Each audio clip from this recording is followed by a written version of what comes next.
Okie dokie. So, hello and welcome back to the winners bracket final between Wave Esports and Valhalla.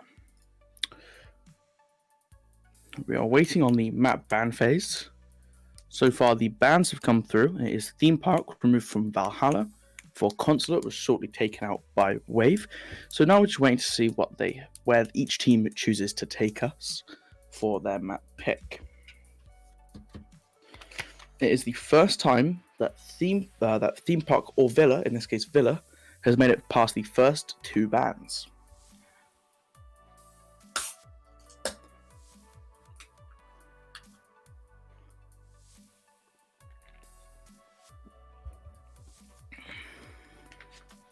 It was also Valhalla on Consulate, where Stella dropped 23 kills, the highest kills recorded in any match from this event. Followed closely by Thesmophoros of Team Safe Space, who clocked in at 20, second highest of the event on the same map.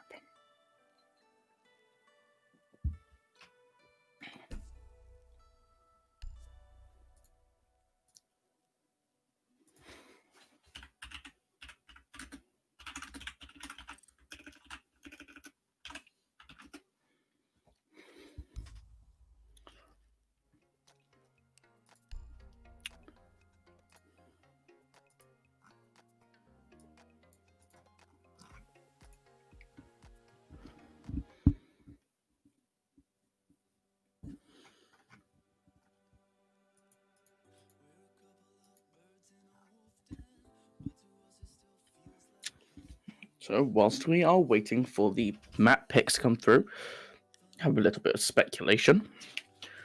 We saw Valhalla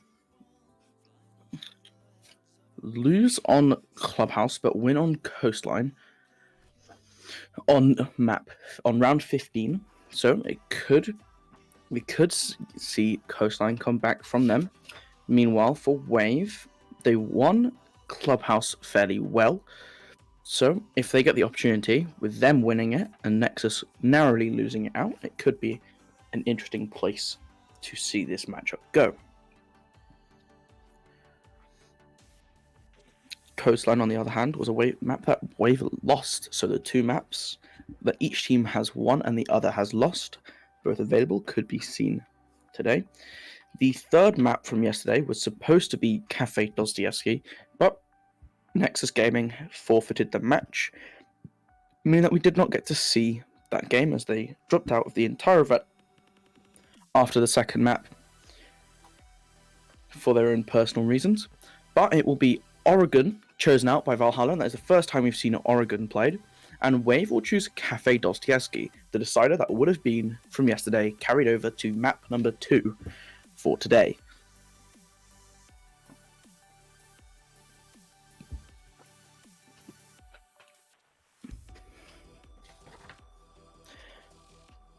We are now just waiting on seeing the final two bans to determine what the decider map will be.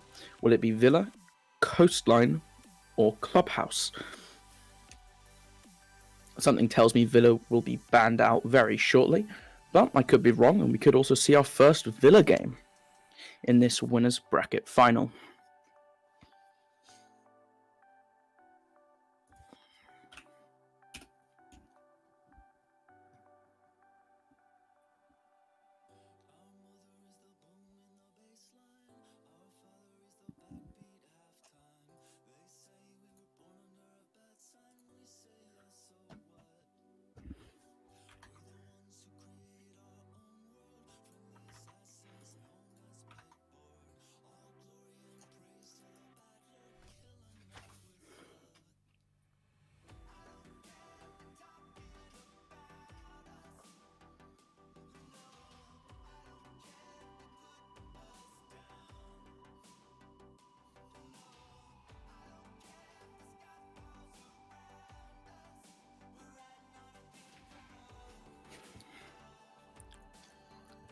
Still waiting on the teams to choose what they will remove next.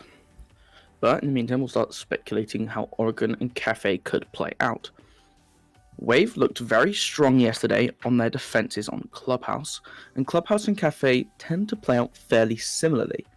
There are set ways of attacking. It's almost like a checklist. There are certain things you need to accomplish on your attacks to be able to get the control and the pressure you need to push the defenders backwards to open up the sites. And that was something that the Wave did really well on Clubhouse. So it'll be interesting to see if they are as well rehearsed for Cafe, which could be why they picked it as their second map choice. Oregon, on the other hand, for Valhalla, is a very old map since the beginning of the game that recently got reworked about 6 months ago. Since then, it's grown in popularity in competitive Rainbow Six scene, and it's quite nice to see what both teams bring out here. Specific sites that are interesting to see are the top floor, where there's a lot of pressure often put on Attic, and getting control of that to control long sightlines and cutting off certain areas of the bomb sites, as well as the master bedroom push, which is the more old style, but it'd be interesting to see if it is brought out again. The new bunker section on the bottom floor likewise creates a lot of interesting play with the Jaeger and Wumai that are often both in play. However, should one of those be banned, that position can be slightly more compromised. So I think Oregon, again, is going to be interesting to see what each team has prepared for that map if they were expecting to see it picked. Valhalla obviously should have something up their sleeve, so we can just hope that Wave do as well.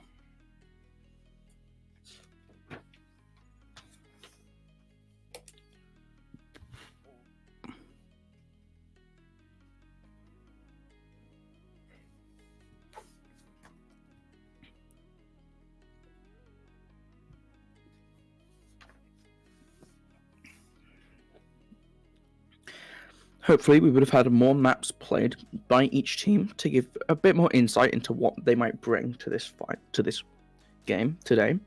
However, due to an insane amount of teams and rosters imploding upon themselves with players refusing to play, dropping out, and quitting,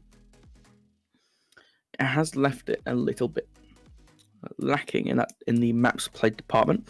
However, the quality of these teams remaining is much higher because of it, as teams that haven't imploded have made it further. Valhalla specifically in their game, going to 44 rounds against Safe Space, who find themselves in the losers bracket final, and will actually be playing the team that falls in this series here, with the winner of this series going straight forward into our best of 5 grand final.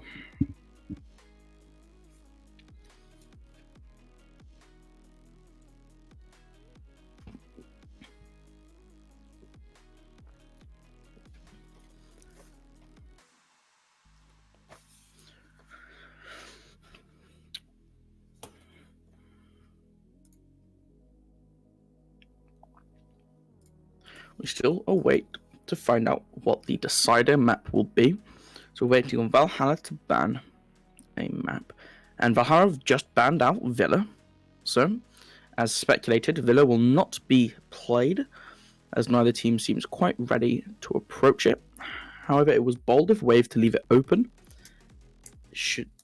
for the preference of removing Coastline and Consulate, and it'll be Coastline now removed by Wave, meaning that Clubhouse will be our decider map, a map that Wave looked very strong on and plays quite similarly to Cafe in terms of how you have to approach the map.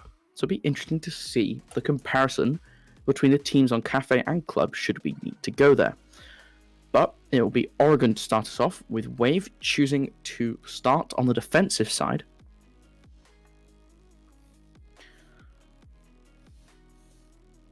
And then Valhalla choosing to start on defense on Cafe as well.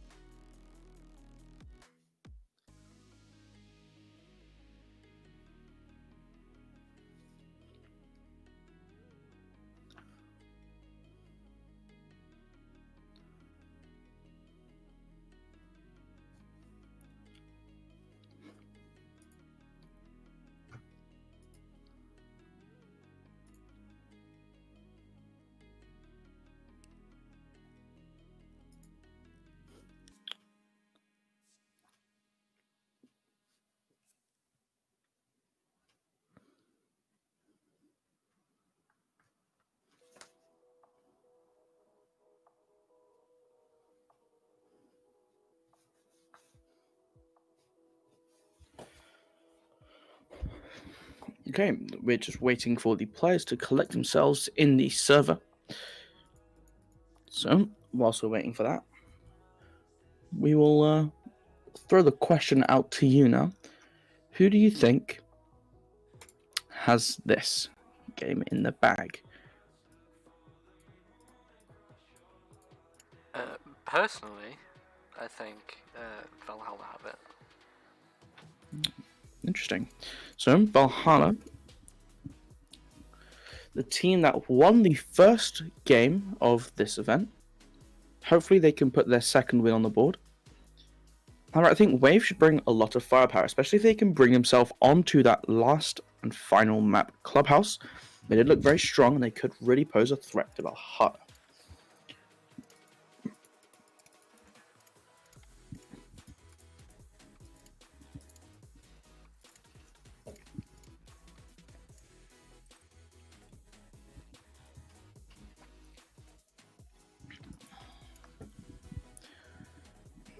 We all know the real question, though. Will the blue team break the curse of being the last ones to collect their whole 5 men in the lobby?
Hi Okay, guys, what's up?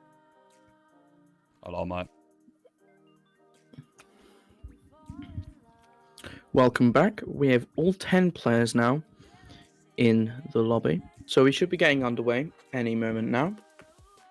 Just waiting on a couple last checks to make sure everyone is in fact set.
Have fun, have fun.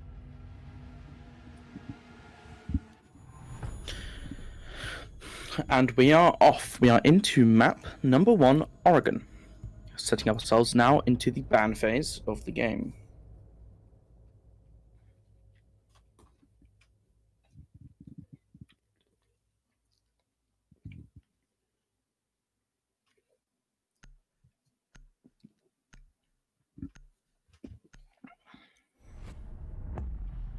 That is the Thatcher, removed from play. Common ban nowadays. To be expected on this map especially. Way feeling a lot more comfortable on their defences without the powerful supportive operator taken away from the attackers. The Kali removed from Valhalla.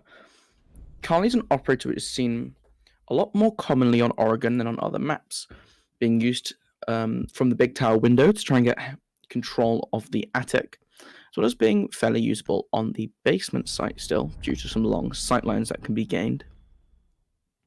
And Mira quickly removed afterwards. Mira is an operator who's very functional on all the bomb sites on this map, really. The way her gadget works, being a one-way window, bulletproof as well, can provide a lot of powerful utility and a lot of vision to the defending side, and having that gun will certainly help a lot. And then the Maestro removed. Another bit of bulletproof utility taken off the board. It's interesting, it means the Echo will be in play for this match.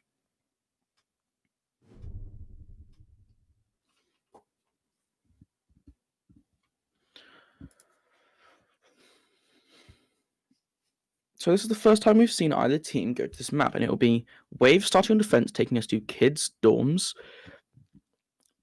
So an interesting choice with the Goyo, but there we see the Wamai Jaeger combo.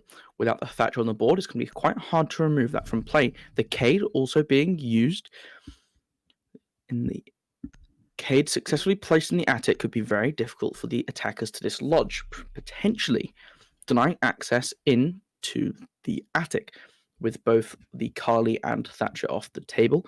However, the Valkyrie will be swapped into the castle, and they're debating swapping out the Thermite. Could see, they're going without a hard breacher. Oh no, they've got the Habana, but they're going without their primary hard breacher.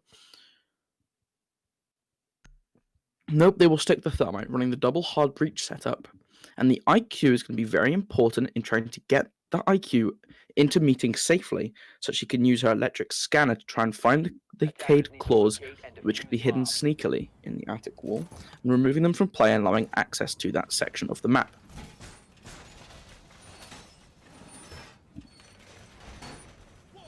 A somewhat regular defensive setup coming out here from Wave.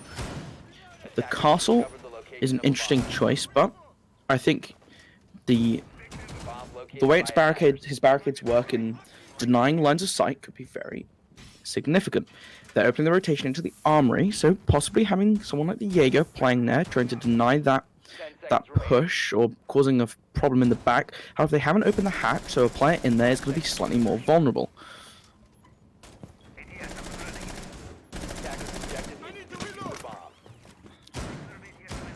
See where the Cade puts his claw now. And it's going to be a push mainly from construction, but also, mainly from junkyard with the Hibana in construction. They're going to try and take control now, very quickly, of this small tower area, just making sure they're not vulnerable. So IQ rushing to the big tower now, to try and lend some support. And there we go, trying to push towards that window in towards the meeting corridor. Lethal Jojo putting some fire down through the big window. However, the reinforced wall is going to die him that long line of sight into the back of the dorms room. One frag grenade out already from Storm, I believe.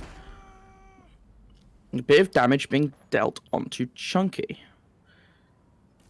Can't quite remove the claw in that window. Looks like it's no longer electrified. So they might be able to rush their thermite in there and try and get that wall open, giving them control. This is a master's take. The IQ below in classroom now, so they're going to ignore the attic for the moment being. Going for more of a retro-style push. That castle barricade from Chunky actually doing a lot of damage to their defenses. They can't contest the door and stop the thermite from getting that wall open. And they will get it open. Stripey still below. And Lethal Jojo pincering from this big window. 4 of the defenders now trying not to get caught out, holding long sight lines, as we see the IQ slowly pushing up the white stairs, but has to fall back a touch after being notified. Her presence is notified, by the scanner. Rig pushing up close and getting a kill, but it'll be Big Flop finding Koss in the meantime, and that is now 3 members of Valhalla down. Make that a 4th. This is a lovely retake, well, not retake, but lovely hold here from Wave. There's a little bit of damage is dealt onto Big Flop, but in return, Eki will take will lose his life. Hibana finding the triple kill. 2 members standing now for Wave, and it will be the ace if Big Flop can find them. But nope, that is going to be Nico using the TCSG to maximum efficiency, taking out the Hibana and securing round number 1. I think it was quite interesting that they chose to go for the master bedroom push. Less common now, as we see teams normally focusing attention on taking control of the attic. And I think the reason for that is it gives you more control over the site, if you should be able to get the full control of the attic, whilst being a little bit harder to do maybe. But they chose to go for the master bedroom push, and they were able to get into the site. They just weren't able to capitalize on the control that part of the site gave them, as they were there still exposed to many angles as they had not cleared the trophy or armory side of the building.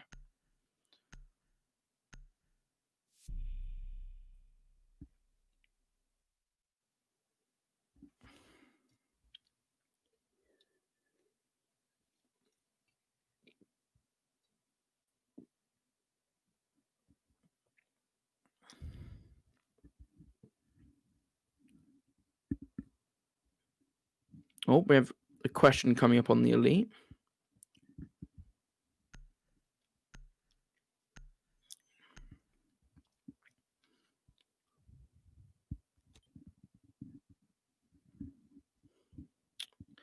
Ying and Nomad coming out now on the side of Valhalla. Ying is a particularly interesting operator, as there is still going to be the Jaeger ADSs and all my magnets, which will disable those candelas should they come through. So it will be a priority to try and burn those out before being able to make use of them. However, I think Ying can pose a large threat on this bomb site if you're able to get them going off. The denial of a lot of area makes her an excellent pushing operator. And she has the smokes too, which are great for denying the long lines of sight in some of these longer corridors across the basement. If you get one in the deep freezer, you can start to take control, but also if you get one into this, into the pillars area, you can really deny some lines of sight while you push forwards. So, overall, I think her utility is fantastic, although she is less favoured due to her lacking the explosives. But with the Maestro off the board, that isn't as big a problem.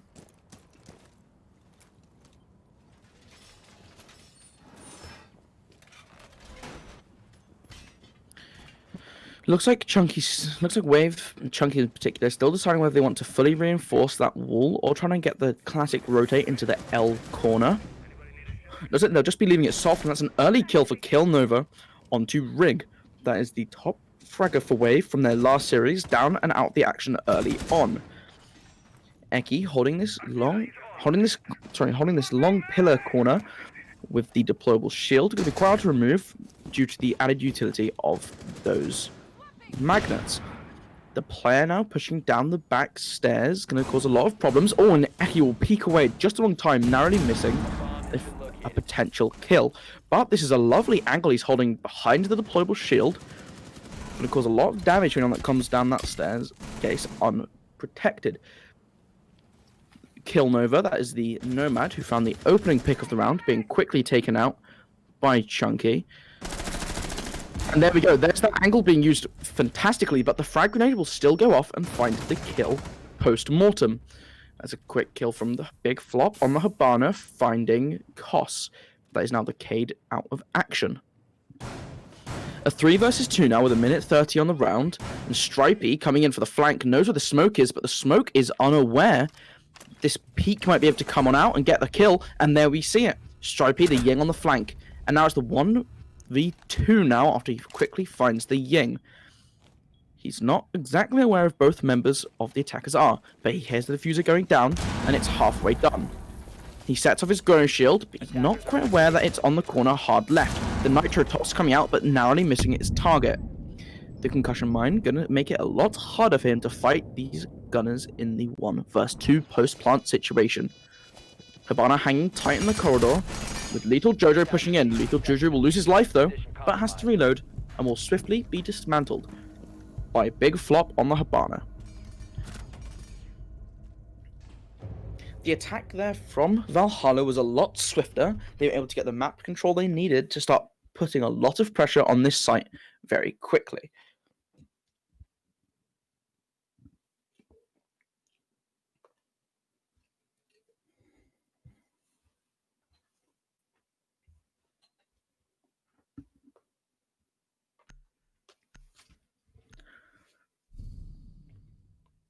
No change up in the operators from either side here. Valhalla expecting the basement to be coming back out again, and I expect they're going to be trying to do a very similar push. We could see either Warmine Magna or ADS coming a little bit further back towards the pillar to try and protect Eki. Despite having that lovely angle, the frag grenade from the Sledge of Storm was not being held by anyone, and he was able to be blown up because of it. And I think losing your player on pillars in such a manner, with another player on the staircase just ready to push in afterwards, really opened up the defense and lost some control of that corridor, which left the smoke vulnerable and open to the flank from the Yang. But it looks like the setup coming out is going to be very similar. Attackers have located a bomb. Eki deploying the same deployable shield that worked so well for them last time.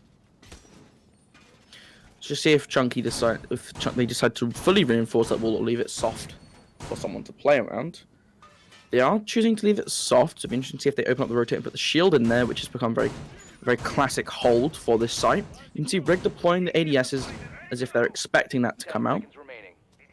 They do have 4 potential deployable shields on their side, and yep, there we see the Vulcan shield coming out. The extra possibility, or the extra advantage of having the Vulcan shield there is that you can shoot it to blow it up when you want to drop back, preventing someone from hard pushing you and killing you as you set up your reinforcement. Attackers recovered the bomb diffuser. I think it's interesting to see the Nomad being swapped out for the Yana on Killnova. Ying pushing in through small tower, trying to get control of the kitchen dining half of the map.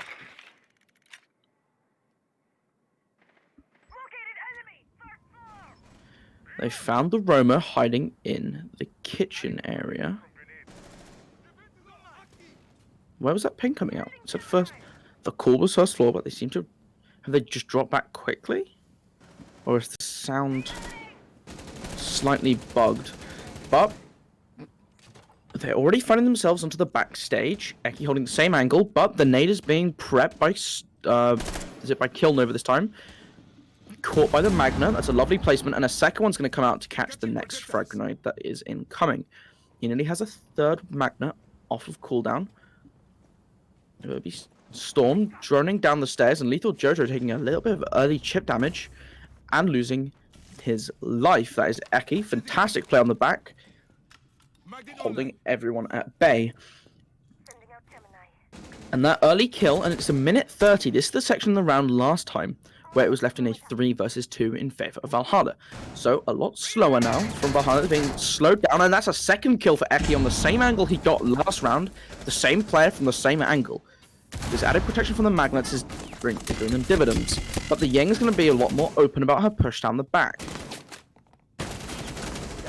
Finds a lovely shot over the top of the deployable shield, but is left in a 2 versus 4.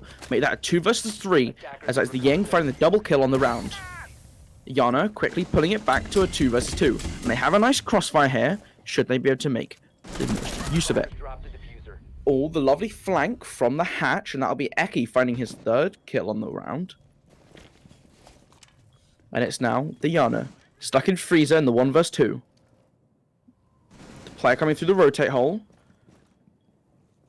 Chunky spotting, trying to spot them out, dancing around each other. Chooses not to blow up the Vulcan, not knowing the Goyo is right next to it. Activating her drone and quickly cancelling it, maybe trying to bait out the sound. There'll be a couple early shots from the Goyo as the Vulcan shield gets detonated. 15 seconds left on the round. Eki pushing up aggressively, gonna catch the Yana in the back if he... No, the Yana dances past him, finds the first kill, but does not have diffuser in hands with 3 seconds on the timer.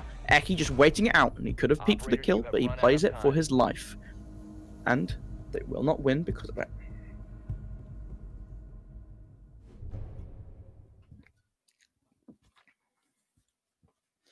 So, Wave did not lose any members early on. Losing Rig, for example, from that Nomad right at the start of the round really caused them problems. They were able to wait it out, and with them half the round gone, they still had all 5 members standing. And sadly, Valhalla just couldn't find the opening that they were looking for. We're seeing a return to the top floor now from Wave after it has opened up. 2 rounds have in fact been played since they won there. The Jackal, interesting operator coming out from Killnova. He's had a unique operator every round now, should he be sticking this Jackal. Lovely flexibility to see from the in-game leader for Valhalla. The Legion coming out, but it'll be swapped for the Castle, suggesting the exact same lineup from Wave. Jackal now potentially being swapped. Could we see this back to the Thermite, which was being run in the round prior? No, it's the Yana. Clearly feeling that the information gathered was very valuable, and they would quite like that again. Sticking with the purple operator icons, though. Attackers need to locate and defuse bombs. So the last time that we saw this site on round number 1, it was the push from... Is Ember Rise loud? No, it is not. The last time we saw a push coming out from Valhalla onto this site, we saw them trying to take control of the master bedroom. The castle barricade has, I believe it's been put back in the trophy doorway, which almost encourages this sort of a push. But Wave were able to hold onto the control of the site and not allow any openings. They were able to clean out the round with 3 members still alive. Sorry, with 2 members still alive. So it'll be interesting to see if Valhalla decide to stick with the same push, or if they decide to change things up for a more traditional attic. However, it looks like 2 members are already getting ready to start pushing out Master Bedroom and the Armory. Just double checking for any kill, spawn peeking kills from the big tower. But it's going to be the... Could go for the van run up to get onto that top balcony. Gracefully done from Stripey, jumping straight up onto the top floor. Yes, the castle barricade is still on that master bedroom door into trophy. And so Stripey's just trying to get a nice line of sight under both doorways due to the elevation. that the balcony has to the little rooftop he's lying prone on. Storm going for the same nade toss to remove any player playing on the wall, but also to get rid of that electro claw. I do believe it's been successful. Looks like Big Flop is trying to check the attic. Stripey finding an early kill onto Rig through the wall of the master bedroom.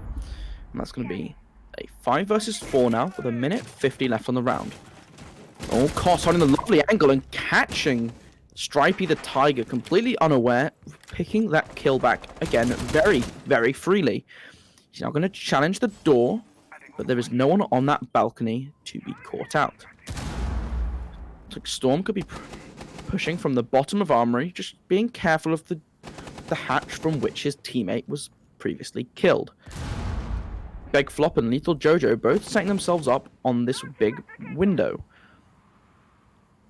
That's the long line of sight that we were referring to earlier.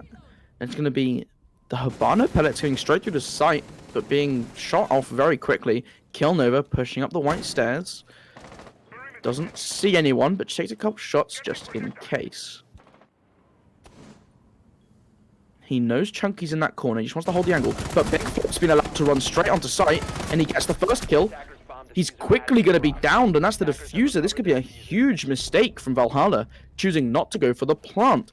And there we have it. They've lost a couple members, and it's now Storm in the 2 vs 1, when previously they had control of that room. They know where he is, they know he's in trophy, and they're going to hold the crossfire. Chunky and Eki just going to throw the nade out. Nothing to catch it, but it will not hit anything either. Opens himself options into the master bedroom. The wall in there has not been opened, and he's forgotten that. He's just going to have to force himself through this door with 15 seconds left on the round. Wave should just be able to play back, and in fact, they'll contest it and get a free kill. That'll be Chunky holding the angle. And that is going to be round number 3, going in the 4th round, but the 3rd round going in favor of Wave.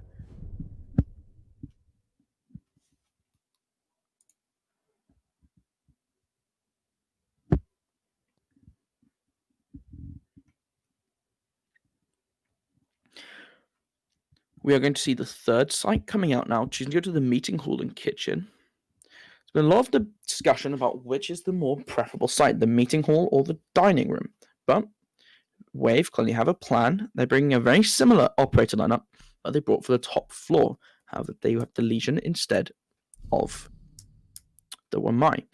A Twitch being shown from Kiln over here. We could potentially see that being swapped out, as well as a Buck, which is an interesting choice for this site, as when there is some soft destruction from above, you probably have the sledge to cover that. Koss, once again, challenging the elite, and that's going to be the Jackal. So they're expecting some top floor presence with which they would like to remove. The Twitch is going to be interesting in finding out those claws and see if it can do that efficiently.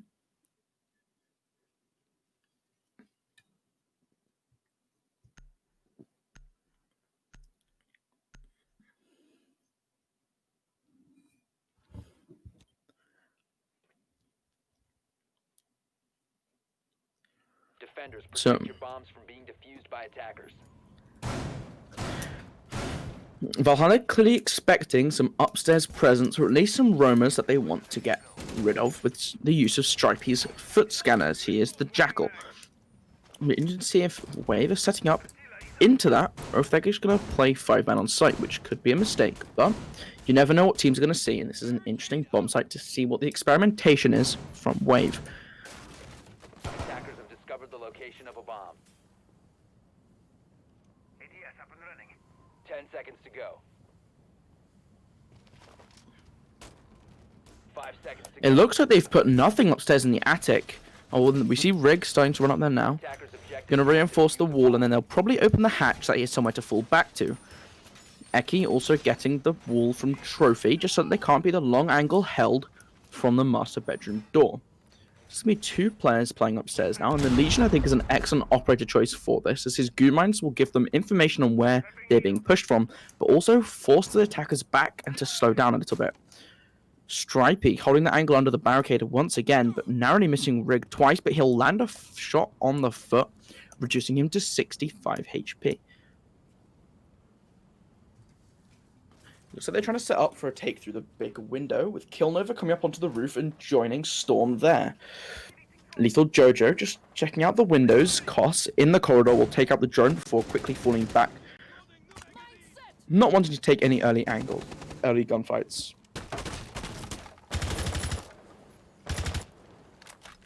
The attacker's bomb diffuser has been dropped.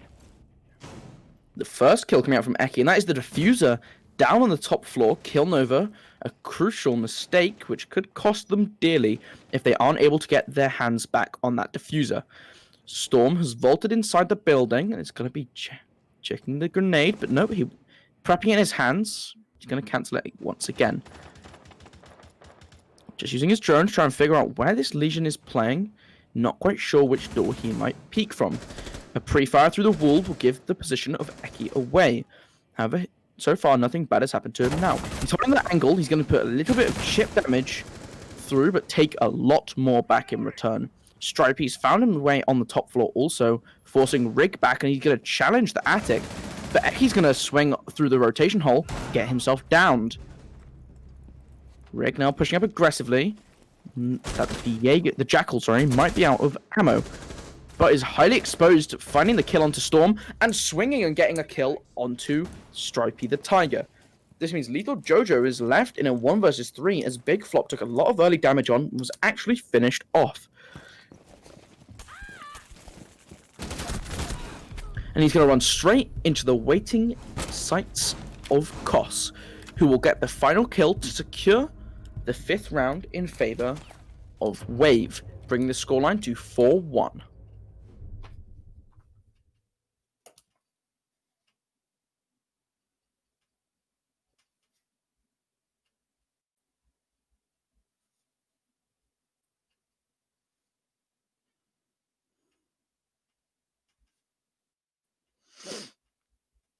I think the crucial mistake there was Killnova losing the diffuser so early on, just pushing too aggressively into the top floor, losing his life, and then really changing the dynamic of the round where it's no longer about clearing those roamers out, but actually you have to get right in on top of them and try and get that diffuser back from their grasps. And they weren't able to do that without losing all their lives, and when your team is all dead, you do lose the round. Stripey now changing onto the sledge, bringing more frag grenades, which will be very useful in removing some of the utility from the 4 deployable shields that the defenders have available to them. But without enough flashbangs, they're going to rely on the Twitch drones to start removing those magnets and ADSs to actually allow those grenades to go off soundly. Whilst they do have 4 frag grenades and 2 explosives from the Zofia, they only have 3 stun grenades and the 2 concussion mines that they can use to burn the ADSs and magnets. With only a total of 9 throwables on their side, which I don't think is enough. 9 throwables? Sorry, 11 throwables.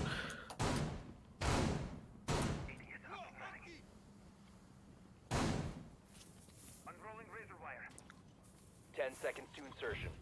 Reload! Ready to light him up. 5 seconds remaining. Dealer's ready. Attackers are heading out to defuse a bomb.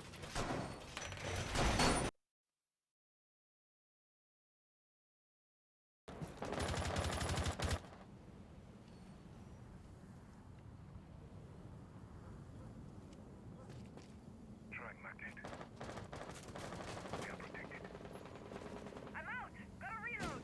Attackers have located a bomb. Changing mags! Cover me.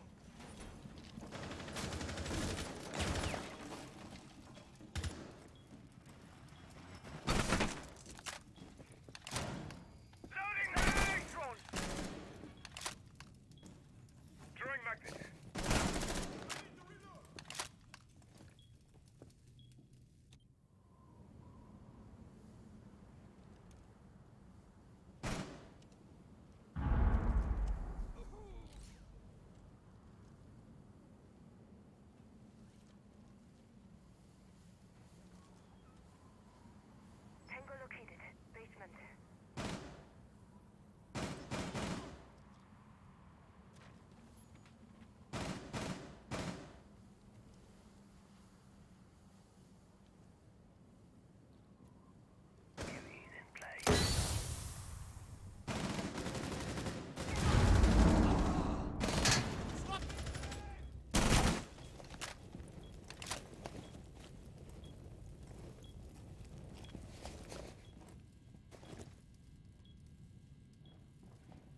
Ready in concussion.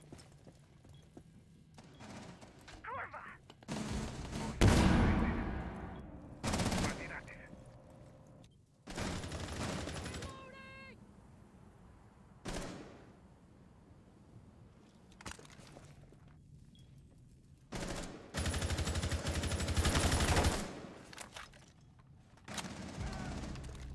Filipinka.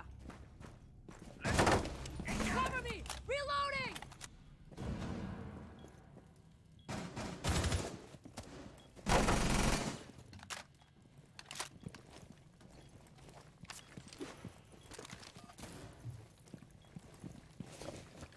Attackers are activating the bomb diffuser.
Attackers need to locate and defuse as many bombs as they can.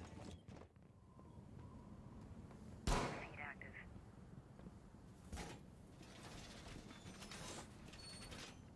Camera feed isn't running.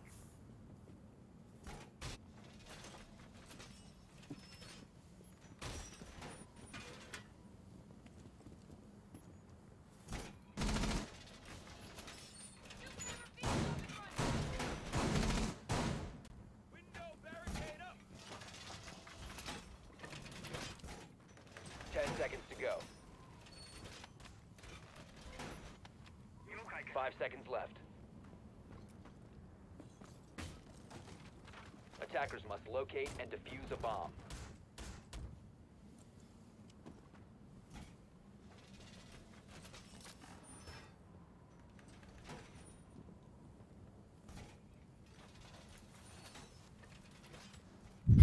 Eki making a lot of early progress into the tower, into Big Tower, and he's actually inside already. Swapping mags. A bomb has been located. That is the wall being opened very early. There's no denial being brought out from Storm, just from Valhalla. Sorry, the Storm is the member in attic trying to contest this. He swings, but ultimately hits the reinforced section of the wall. I'm just gonna play it close to drop. The quick kill coming out from Eki, sorry, on the Zofia before it's quickly refragged by Big Flop. That is the Doc killing the Zofia and equalizing the numbers at 4-4.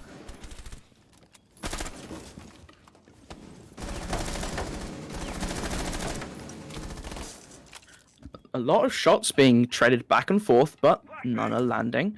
Cross taking a tiny bit of damage, but ultimately not enough to dissuade him from his goal.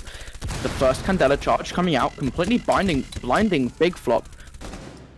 But he'll be Killnova finding the quick kill onto Nico, as Rig on the Ash finds Lethal Jojo in the back of sight.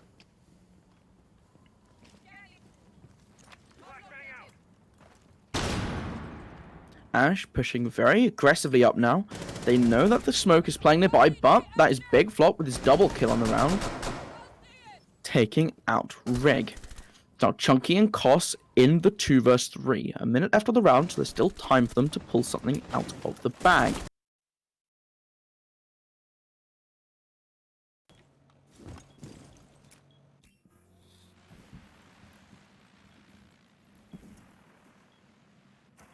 Scanning.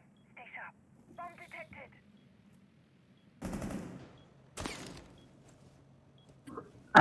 Looks like the Nomad's switching onto the Ying. Pardon? The Nomad's switching onto the Ying here. I might be behind, to be honest. Yeah, it might be. You Open need the to load stream up. in Discord. Yeah, open the stream in Discord and you'll see what's going on.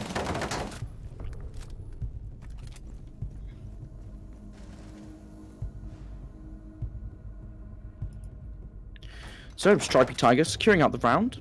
They should have done that in the man advantage, but it will be a round going back in favor of Valhalla. So, it's going to be 3-4.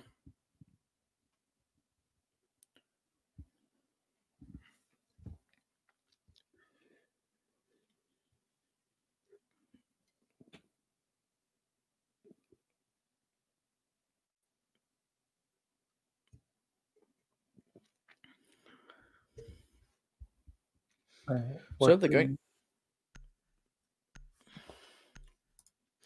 going to the basement now, bringing with them the bandit swapped off last minute to the rook. Are you not able to see the stream in the Discord chat?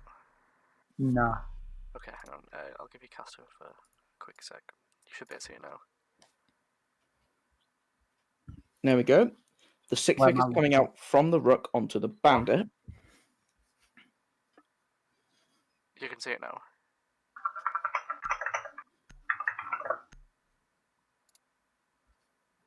Oh, there we go. Yeah, What? Are you good? yeah. Attackers need to locate and defuse bombs.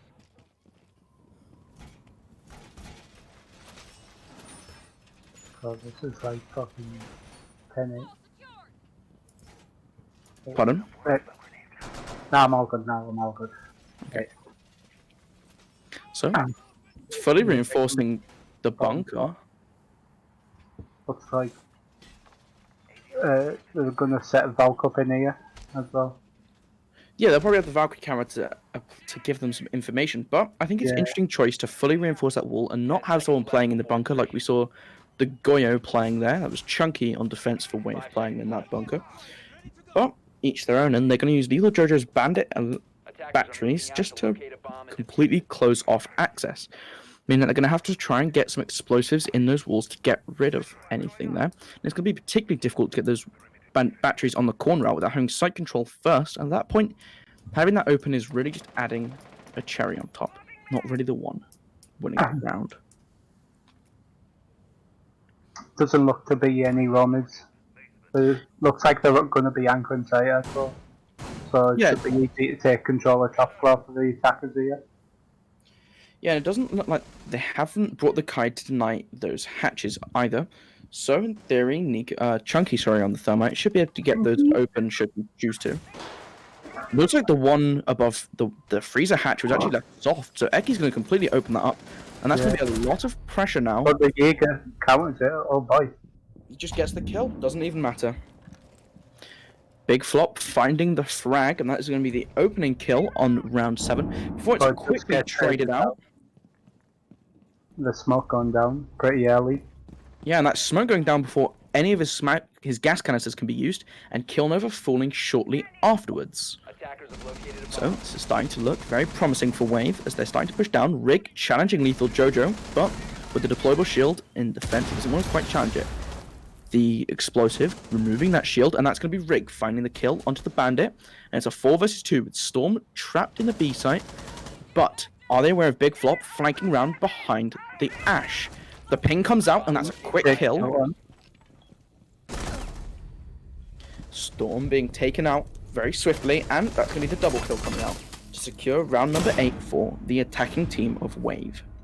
The problem was that they didn't have any Romans in this round, so Yeah, any aids to deny hatches. There's a as you could see, there's a fee was easy, could easily pick up that Hatch, but was taken out by the Jaeger. Yeah, and that's really more good. Unfortunate. Yeah, and that's more good gunplay from Big Flop there than it is from like a good strategy. Yeah, It is in fact a big carry much from Big Flop. 16 kills in 8 rounds, averaging 2 per round, and doing a lot of the hard work. Has more kills, than the rest of his team combined.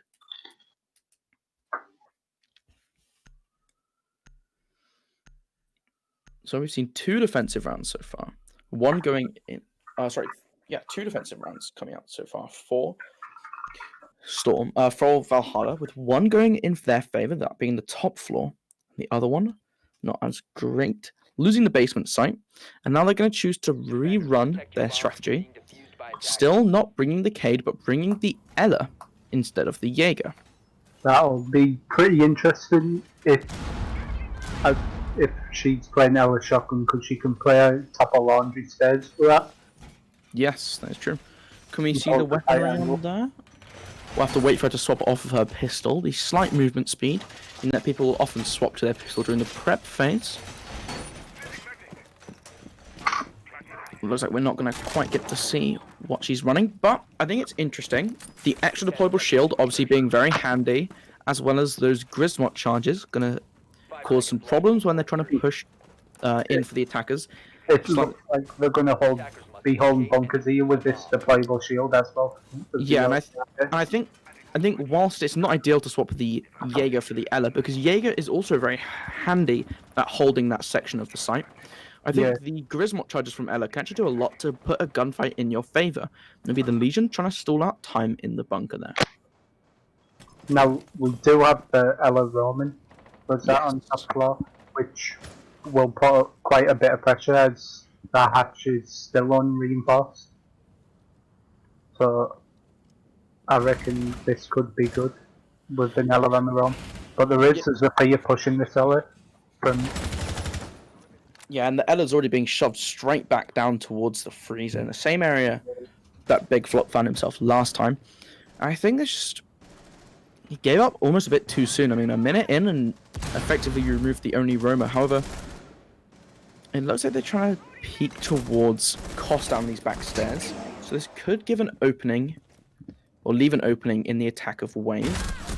Lethal Fear takes out the Ella. Yeah, so that is Lethal Jojo. Oh, sorry, Eki. That's a really good opening pick for them.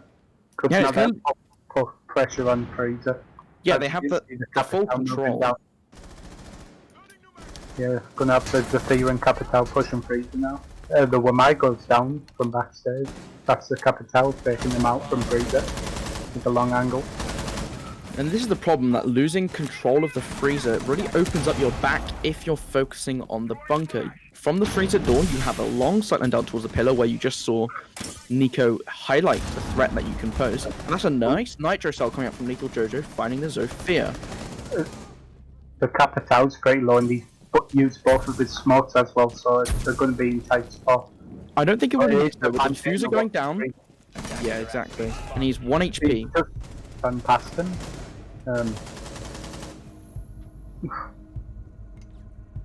He'll be eliminated fairly quickly by Chunky, as he slipped past him, not quite spotting him in the corner, and will pay his life for it. So that's another round going in favor of Wave, putting them at match point, 6-3.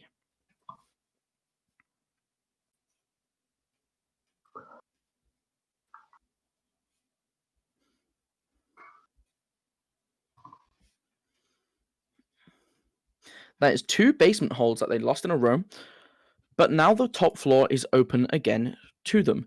The slight hover from the Montaigne could imply a 6th pick coming out onto that operator, which could be interesting. However, with the Legion, Echo, and Valkyrie, the IQ from Cost is going to be a massive pick in denying intel from Valhalla, sorry.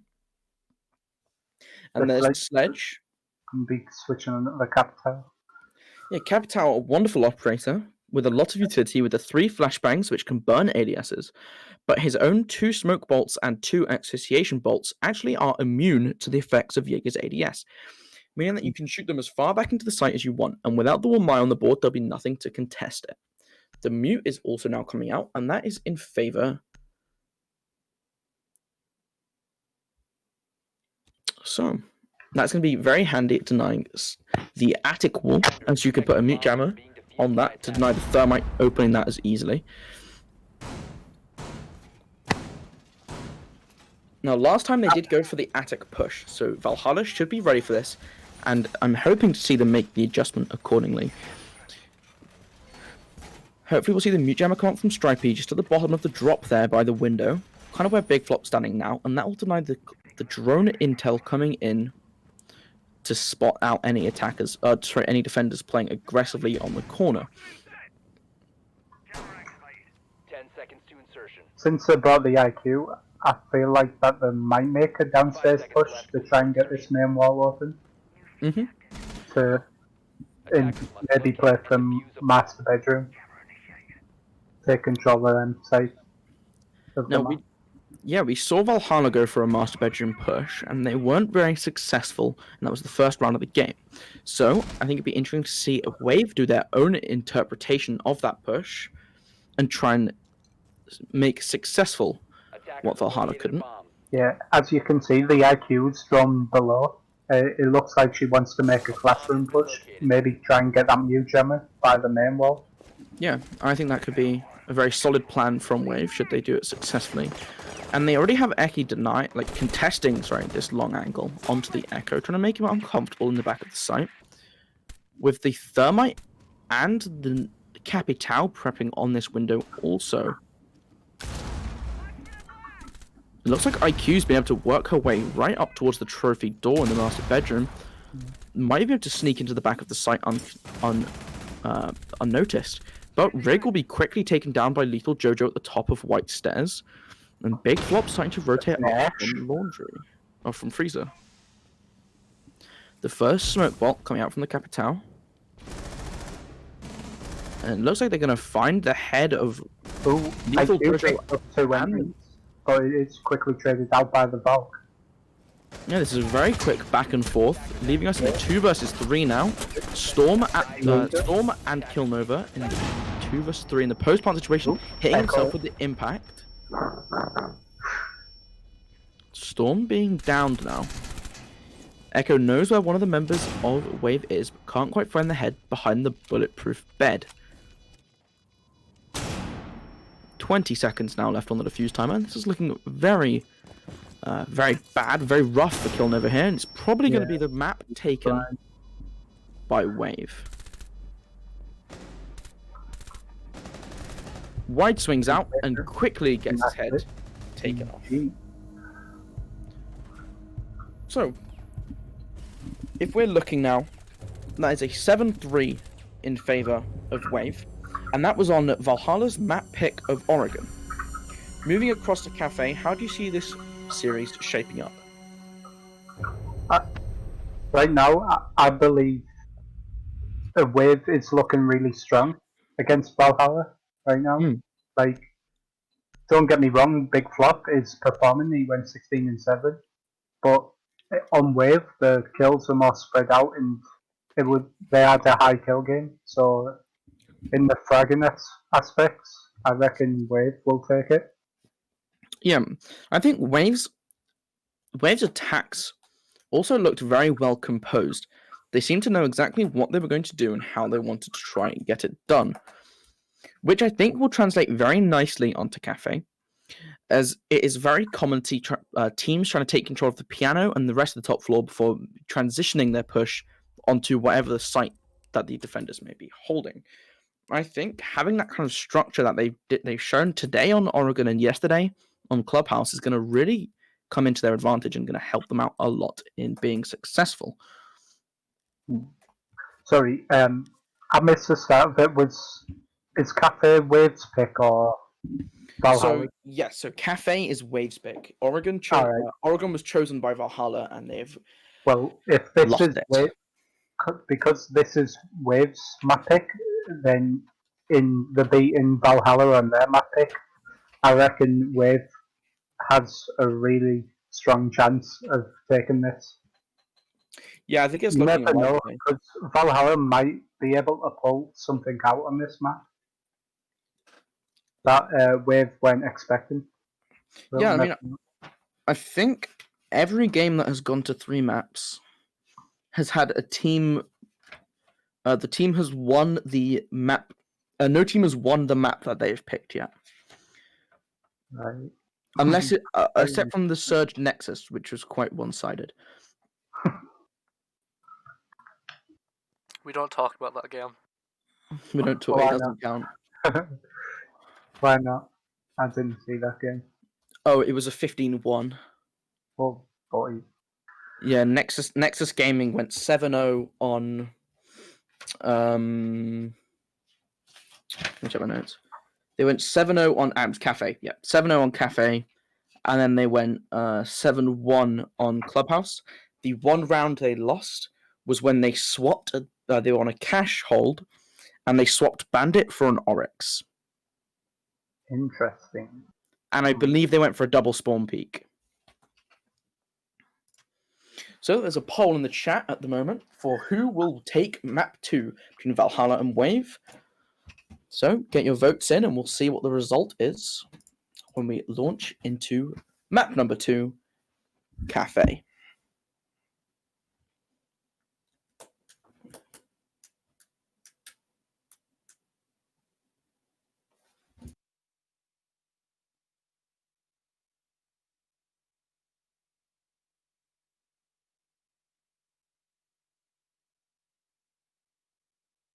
Who do you believe will win, like?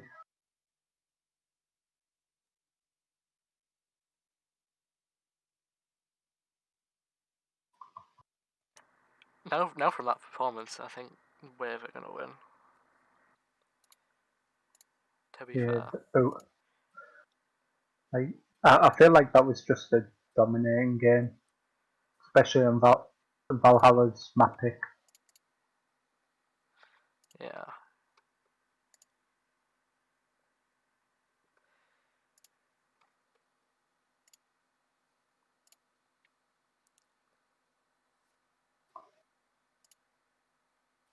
Shout out to my boy Razzo who's watching.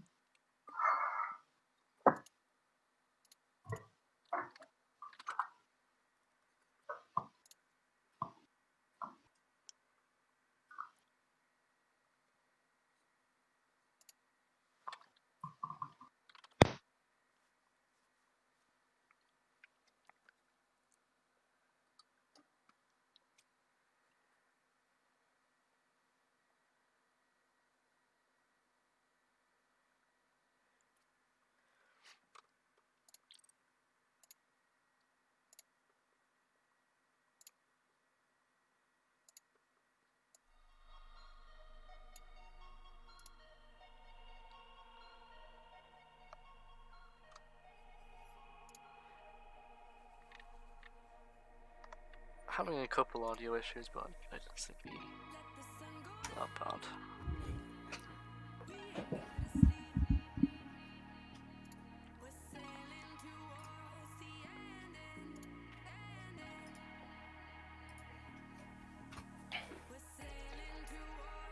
bad. Two members of Valhalla have dropped.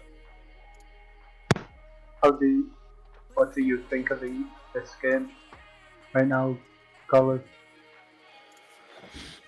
Who do you think it's gonna win? I have Wave to 2-0 this. Like I said, I think they've just looked so strong, and there's definitely been a clear game plan from their side. Whereas I think Valhalla have looked a little bit shaky, especially in some of their attacks. They went 2-4, and I think there were just a couple mistakes which really scream problems to me. When, for example, in round number 5, when the Twitch died in the middle of the upstairs dorms and just dropped the fuser right into the hands of the Legion and the Jaeger. I just feel like such a mistake. It's either that you don't know you have the diffuser or you're unaware of the defender's presence completely. But both of those are just problems which... You feel like there was a bit of miscommunication on Valhalla? I feel like there could be there. It's either they're not noticing who, they're either not tracking who has the diffuser, and the very easy thing to do is leave your diffuser on the hard breacher, The hard breachers should not be dying until they've opened what they need to open. They've used their utility, and therefore it's a very safe bet to keep the diffuser on that roll, as they're going to be alive for when you want to go for a plant in most cases.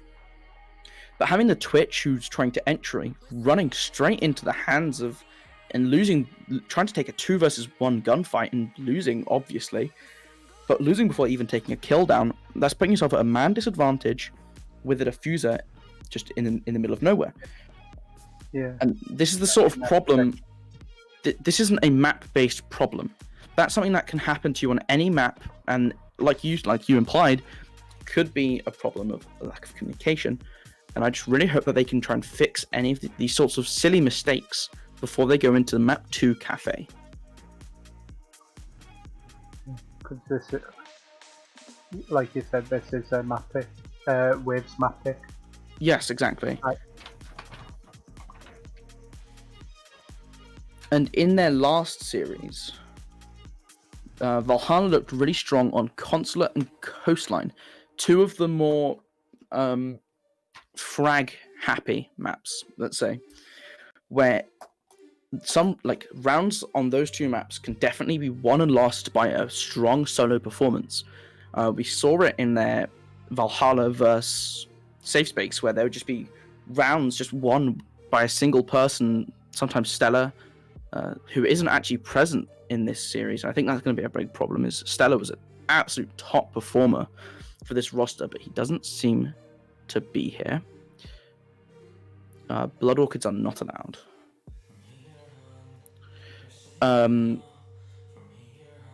But yeah, I really think that they're just having something isn't clicking, and it's not map based, which is why I believe that cost with it being, first of all, their map pick. Secondly, they're playing a very strong strategic game, which I personally feel is very favored on Cafe. And the fact that that these small issues, which I've said time and time again, are not map dependent. They can carry across from Oregon to Cafe, and they're gonna have 5 minutes to clear this up, or I really feel like it could just be a complete sweep. Yeah, going back to the bit of miscommunication as well. Yes. I saw in the round where the were defending upstairs, Wave were defending upstairs, and the IQ was pushing from below. Yes. That was. Oh, the Sapphire Striker. Was Yeah. Valhalla defending? Yeah. So the last round of the game, I think, right? Was it the last round of the game? No, the penultimate round.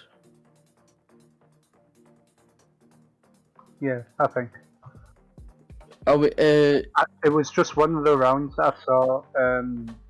One of the Valhalla's members, he was solo pushing, and he had to drone himself in. Yeah. Which, with teams like this, if it's pretty bad if you have to drone yourself in then entry. Well, you should have someone droning for you whilst you're entering. Yeah, another example is on the last round. I believe it was the last round of the game, of the last defensive round for Wave. They had the Ella roaming upstairs by the freezer hatch. Yeah. And Zofia droned themselves in, spotted out Rig on the Ella, spotted him out, but because he has to drone from a safe enough distance to not be jumped on and killed, he isn't able to pressure, and Rig was able to run back to site. Now, while they did win the round anyway, due to some lovely shots from Eki, that isn't ideal. I believe they did. That Sophia could have kind of tunnel visioned onto the yellow, and someone could have been sat in the white stairs. Yeah, exactly.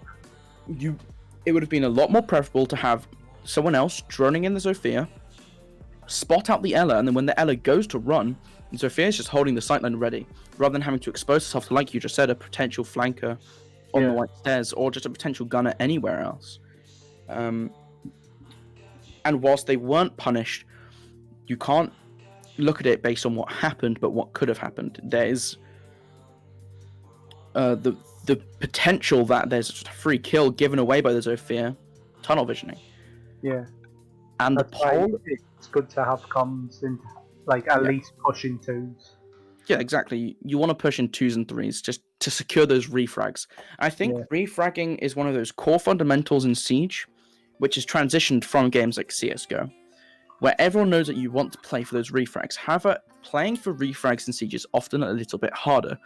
The way in which gunfights work with the 1 bullet, 1 kill can make getting those refrags a little bit harder, but as well, having players droning will often reduce the number of players you have to refrag, meaning you need 3 players instead of 2 to get a successful drone and refrag.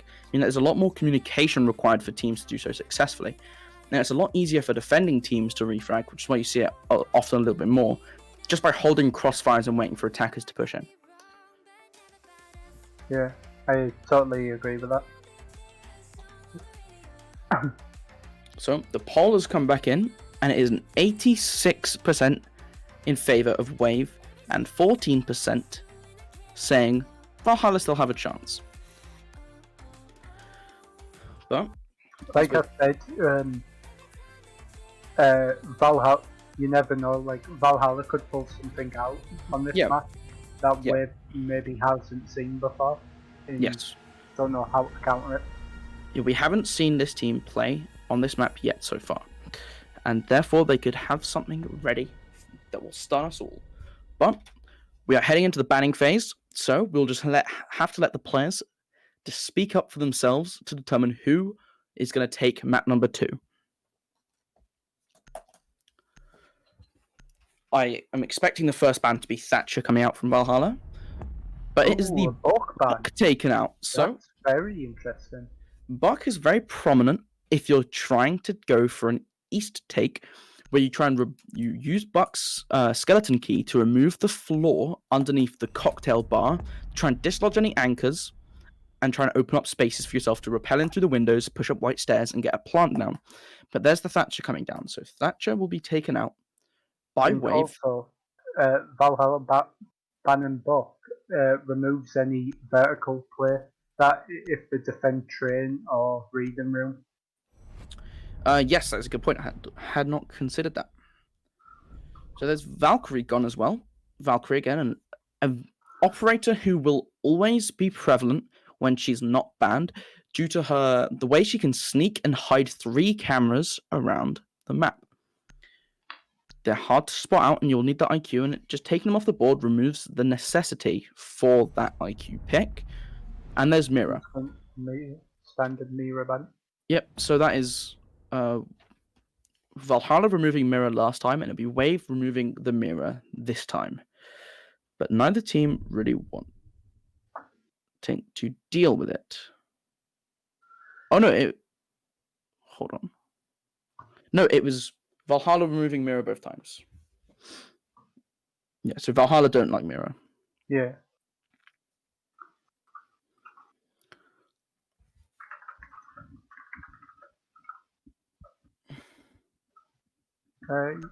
Just sharing the intermission on stream. You do know it's delayed by 3 minutes, It's right? yeah, it's delayed by 3 minutes. 3 minutes. So it would just be it would look like that for us. But by the time they get to this moment in time, they will be up to date with what's happening. The 6th pick from the Maestro onto the Cade. That's actually very lovely, because Cade is an excellent pick on the basement site, as he can cover the 2 freezer the freezer hatch and the 2 freezer walls. Oh, nearly seeing a glass. That would have been interesting. That would have But been we're very going to have lovely a to see. Nomad pick instead of the Gridlock, which Nomad is currently better than Gridlock for watching the flank. Attackers need to locate and defuse Air jabs are harder to bomb located by destroy. attackers. Yes, the edge ups are harder to spot out, and also she has the flashbangs, which can be very helpful in removing the Jaeger ADSs. So, in the 20-second meta, which we currently find ourselves in, that hasn't really been a problem for us, which is lovely to see. Interesting that we don't have an IQ pick coming out. But we do have a sledge pick, so we might see some vertical play here. Yeah, I mean, I think to try I and think deal with these bandits and cage charges. 10 seconds remaining. Yeah, I think it's I think it would be expected to see the vertical play coming out from the sledge, and we can see them take. We will probably be seeing them take control of the train and mining area. I'm trying to open up some sight lines, as you can actually open up just above the default plant spot, which is also lovely. Should you be able to get that wall open and sneak a plant down, we're going to see that all 5 attackers spawning from the park area, just It repelling looks straight up like into we the want to roof. make a dining push and maybe get hatches. Yeah. So the sledge is going to be opening up both the red hatch and the new hatch. Are people still calling it the new hatch, or has there been an agreed upon call out yet? Still classed as no hatch. Still called new hatch. There we go.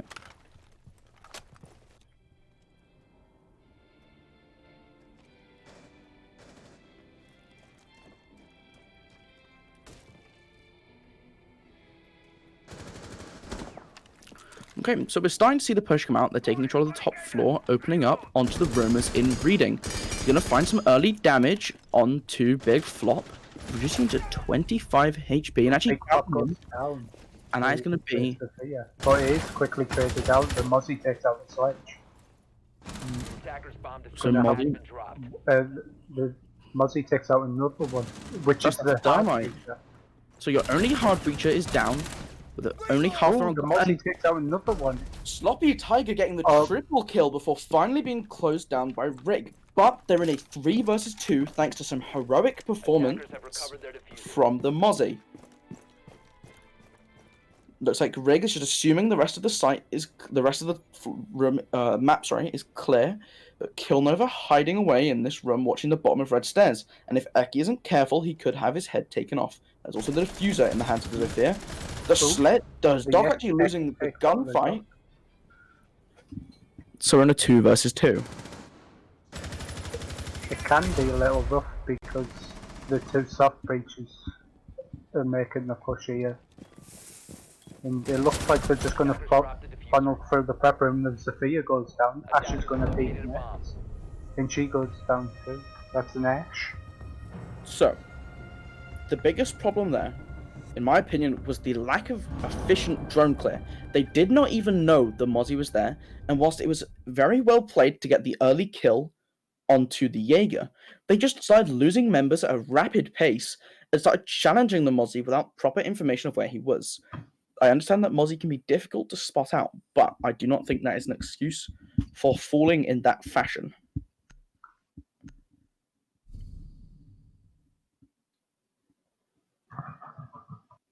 Interesting pick with the Oryx being hovered.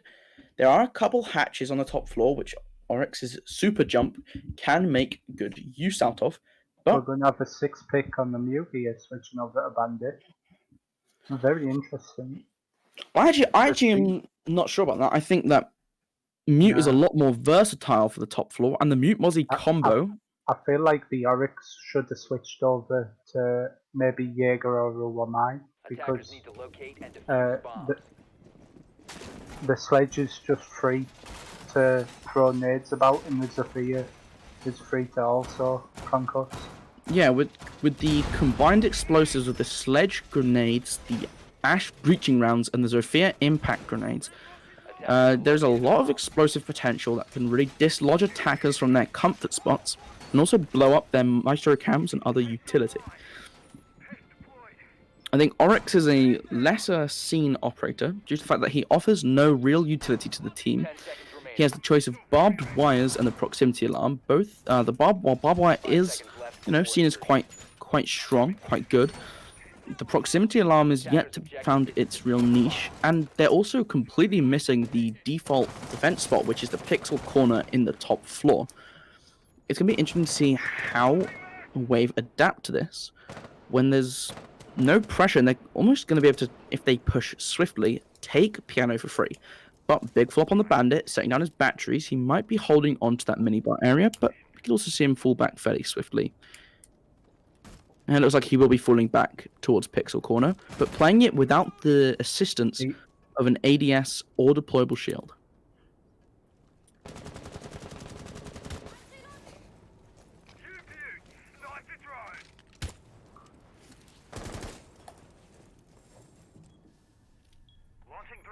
Gonna have the Mozzie and pillars roaming about, waiting for the call back to drop red stairs, maybe. The bandit does pick up the ash. So that's going to be an early kill in favor of Valhalla. Does the Mozzie still have his nitro cell in hand, or has it been pre-placed under the hatch? Do we know? Yeah, and that's pre-placed and it gets the kill. It gets the kill onto the sledge, in fact. Which is going to be pretty bad for Wave, as that's a set of nades down for them. Yeah, those are, especially without the Jaeger or Wamide, like you had previously pointed out, that would have been a free toss across the site, but no more. So the Legion playing an aggressive angle here against this Thermite. Oh, he reacts too slowly and then just gives his position away afterwards. It doesn't look he's going to be punished for it at the moment. Eki on the Zofia, just trying to set up, but the no. Legion goes down to the Thermite. Yes, the Thermite will find. We do have a bandit in there as well. Eagle also goes down to the Thermite. Oh no, the Zofia. Oh. We do have Oryx on red stairs, trying to climb up to the hatch. Narrowly escaping with his life, but he's just going to climb back up into the bomb site. You have Mozzie watching Whitehall. The Thermite looks like he wants to try and push, get the cold room wall open. Oh wait, he has the 144 feet for me right now. Yeah, I know, I'm in the same place. It's quite fun. Oh, that's the drone from the Nomad being taken out. They're aware of one being in Whitehall. The Nomad's rushing straight in. She takes out one. The plant's going down, the Thermite's planted behind the bar. A kill coming out from Killnova, equalising. That's the Zofia down and out for the count. In a 2v2 situation now. Right into the post plant. Sloppy the Tiger, finding the Thermite, but that's the Nomad charge going off. Isn't quite sure where though and can't find the kill to capitalise. Takes out one, but it's traded back by the Oryx. And that's going to be round number 2 going in favour of Valhalla. They really did have something planned for this fight, and they're holding on well. Defender mission successful.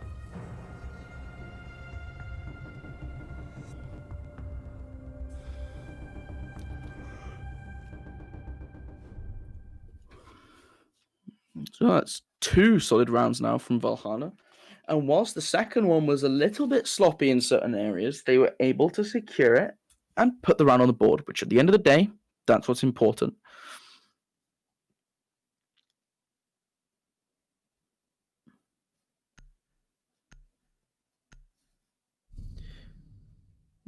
Looking to go to reading now.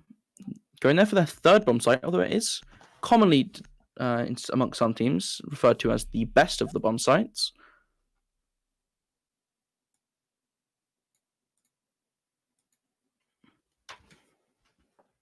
Doesn't look like any 6 pickers coming out on the thing.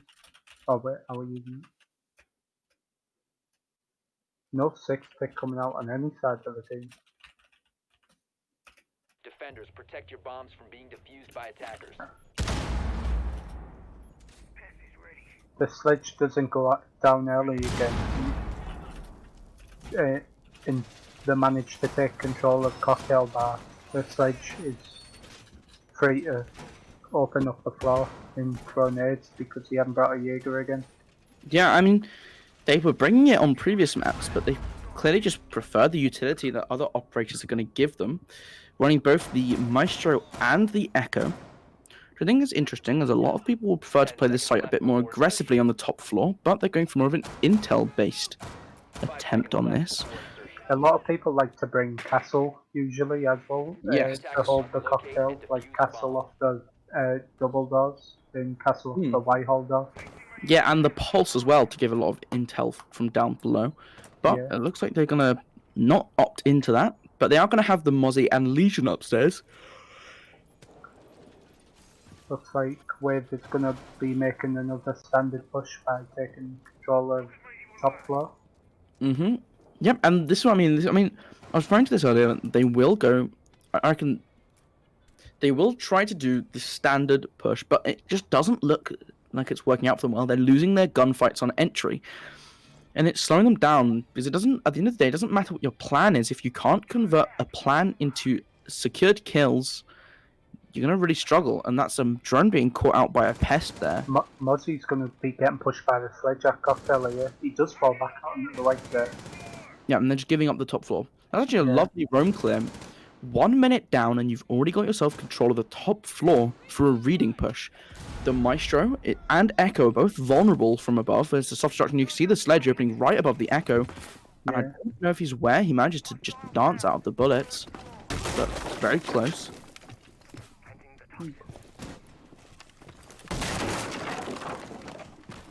And this is the strength of having that top floor control against this bomb site, with the nitro cell coming out, doing a little bit of damage onto Cost, but he will ultimately stay alive. That's a second nitro being... Oh no, that's a Zofia breaching round. I was going to say that. We're looking good on this attack round with the control. Yeah, I do think it's looking promising. A lot of trades coming out. The Ash goes down in Illusion. The Mute goes down to the Nomad. But that is going to be, ultimately, while the trades are coming out, a 1 versus 4 now for Storm. Might go in the spot spot with the roof above him being opened up.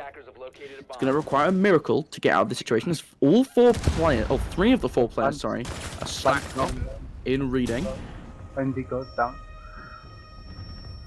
Yeah, I don't, right there, I don't feel like Valhalla were ready for that rush. Yeah. And you could see Mozzie retreated early from the top floor. Yes, I think they didn't quite have the right setup to deal with the roam clear. And that led to the floor above being opened, the anchors dislodged from their comfort positions, and they were just funneled into the sightlines of wave attackers, which resulted in that 1 versus 4, with Storm being left alive on the Maestro. But despite Maestro being one of the better operators to try and clutch out a 1v4 due to the Alder having such a massive capacity at 80 bullets, it is always going to be difficult.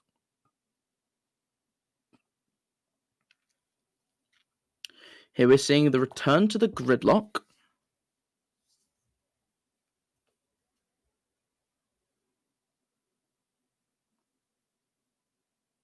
The Doc's actually going to 6-pick here. The interesting to see what they choose to swap it onto. They don't have the Jaeger. There we go. Okay. There's the Jaeger. So, finally deciding that they want to slow down some of the explosive utility. Attackers need to locate and defuse as many bombs as they can. So they're actually going to be defending kitchen here again, which they've won on the first round. Attackers have discovered the location of a bomb. Going with the same setup as first round with the Jaeger this time, but they have brought a Capcan as well, which is interesting to see being played on the board right now. Yeah, I mean, they're holding in a similar sense, but the Capcan's going to be interesting to see if Wave will spot it out. They haven't brought any IQ in since last round when Wave rushed. Then that's maybe why they brought the Capcan, to slow that rush down. Yeah, I think we're going to have Mozzie Storm Peaks in here, but backed up straight away. Yeah. Just a little bit of damage out, but people aren't quite happy about the 2-second rule.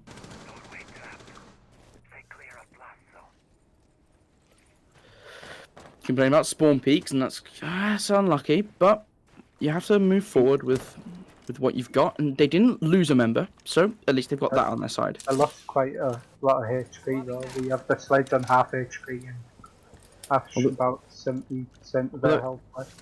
I do believe it was only the sledge that did it that lost the health on that initial run out, and it was the Ash losing her health on a second peak from someone else. Oh, right. But yes, that is unfortunate to see, but that's a lot of damage now being dealt onto the Ash by Killnova from the bottom of the stairs, but it's being reciprocated well. They're both now down to about 30-35 HP. as this top floor clear is coming out a lot more successfully than it did last time, already pushing back the Mozzie onto the middle floor. However, a minute 10 has gone, and Mozzie is still alive, as is the Capcan and the Jaeger on the middle floor.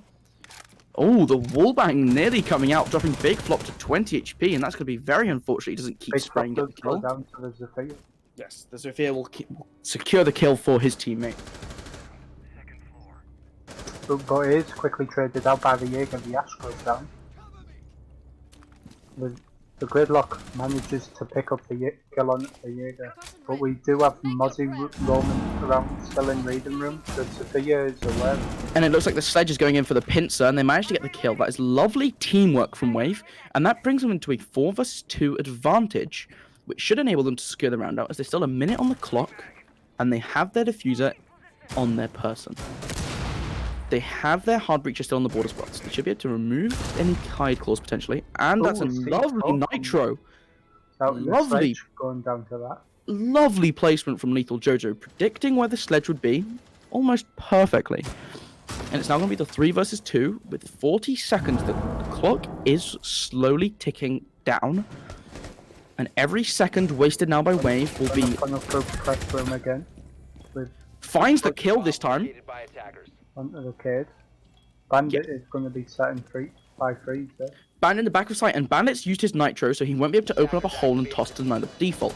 The plant goes down right on top of the bomb, using that bulletproof cover to prevent from any potential random spray or wall bangs. And they're now going to disengage. This is a lovely post-plant hold from Wave, and it's going to be the swing onto the Gridlock, and Gridlock will lose the gunfight, but reduce Bandit to 1 HP. He does not even bother securing that kill.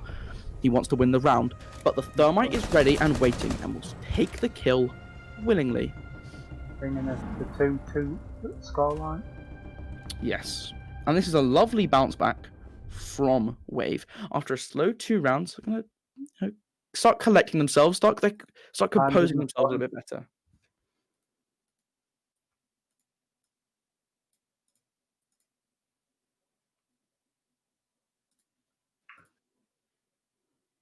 Looks like Wave is going to go with the same operators again. But yeah, clearly liking the extra utility that they get from the Gridlock. But despite the top floor being opened up again, they're going to roll with the bottom floor. The Clash was picked last second at random, so I'm expecting to see the 6th pick off unless Lethal Jojo decides, actually, you know what? I am good with Clash. I'm good enough. Nope, there we go. He's comes on Clash, but it is very interesting to see Pulse on the board here. Yes, for a kitchen defense. I think that is something that they're going to have to be aware of, and they're going to swap out their Sledge for the IQ. I feel like that could be a mistake. I feel like swapping out your Zofia, because we know Rig is very proficient on this Ash. I think swapping out the Zofia for the IQ would be the more sound decision there. But I guess if it costs your IQ player and he's on your Sledge, it's going to be a little bit awkward. The operator pick in general, I think is a good idea. It will spot out the Pulse who's trying. The idea of the Pulse is that you're going to try and spot out the Sledge and the Zofia, setting down their breaching charges and blow them up. I believe he would have brought the breaching charges on the IQ just because he is replacing his Sledge. So can we get a quick check on that? Yeah, the breaching charges are coming out. And it's also breaching charges in the hand of the Zofia. So you still have a good amount of soft destruction for the floor, but less. The G8, however, should be a good pick onto the IQ, which will also will counter the Legion, Vigil, and the Pulse if the IQ player manages to stay alive. Yeah, the IQ is definitely a smart pickup from Wave here. It's going to be the Vigil running up to the top floor once again with the Jaeger starting to move up the ground stairs. Nope, just chilling and dining on our Christmas tree. Just trying to slow down anything in the garage. The wall being opened slightly into the garage. It's going to be a setup on the top floor, just watching for any runouts from that garage door. Looks like Wave's going for their standard push, which is they can control the top floor, clearing out any roamers. That's 2 breaching charges already gone, getting those hatches open. I think this is another reason why Sledge and Buck and Jackal. I mean, Gridlock has the shotgun. Just wait for Gridlock to get to the roof. I know. Maybe a little miscommunication with Wave. They are being a little impatient.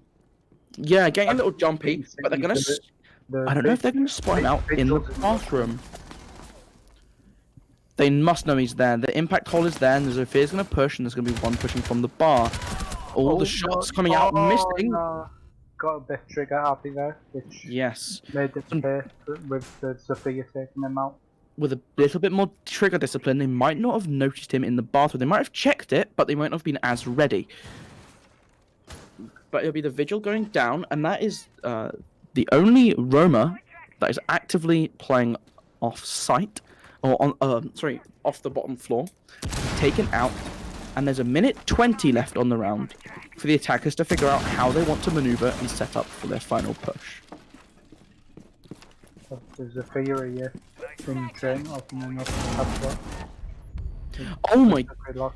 The Oh, what a gridlock, lovely shot. not aware of the hole that they have created themselves, just dying to the angle being held by Storm, and that is very unfortunate. And they're gonna have that's equaling out the man advantage before the gridlock tracks could be thrown out and deployed. We do have Ash contest in Jaeger, and the Jaeger actually goes down. So that is the Jaeger falling to the Ash, and the G8 from the IQ also managed to find Killnova. That is the pulse down. So it's Lethal Jojo and Storm in the 2 versus 4. Once again, a 2 versus 4 on this site with not much time left. But that's going to be a lovely shot from Lethal Jojo, taking out the Ash. It's rigged down. It's a 2 versus 3 with Koss coming around from the back of Freezer. Going to be pushing and trying to contest this double door. There is 15 seconds on the clock, so we're going to have to start and make a push here. The thermite charge is coming down, but that's going to be a kill found out by Koss, and a second kill found by Koss, just to secure the round. The 5th round going in favour of Wave right there. It didn't even matter that the wall wasn't open and that they were struggling for time, because Koss on the IQ just decided to end it for them. I feel like that G8 is really strong on the IQ. I see a lot of people now picking the G8 over the 5.52. Yes, the G8 is a fantastic weapon, and I do not believe its stats have ever been changed. Just the fact that it now has the angled grip, giving it the ADS time of an AR, makes it a lot more competitive. I think it was Slash Hug in NA, currently in the NAL, but previously what was NA Pro League, had been an advocate for the weapon, using it occasionally before it was buffed with the angled grip, showing off how much damage it can actually deal. But now that it does have that improved ADS time, it has now become a fan favorite. Yeah, I feel like that was due to Bolo as well. Yes, Who Bolo. played for TSM on consulate. I can't remember who he was playing with, but he was popping off with the G8, hollow and angle grip. So I feel like a lot of people have realised that the G8 is really strong now. Oh yeah, definitely. It nearly always takes a prominent community member to start using it to showcase how good something truly is. And this is an interesting choice from Lethal Jojo, actually reinforcing the washing wall. You normally see the rotate there to give the player in Pixel a bit of like a escape route, but seeing as they're not running any deployable shields, which is very questionable, and they're also not running a Jaeger or a Mai to defend the shield. They have brought the Oryx again, which is very interesting to see, as it did work out for them in the previous round that they brought the Oryx, as the Oryx was able to clutch the 1v2.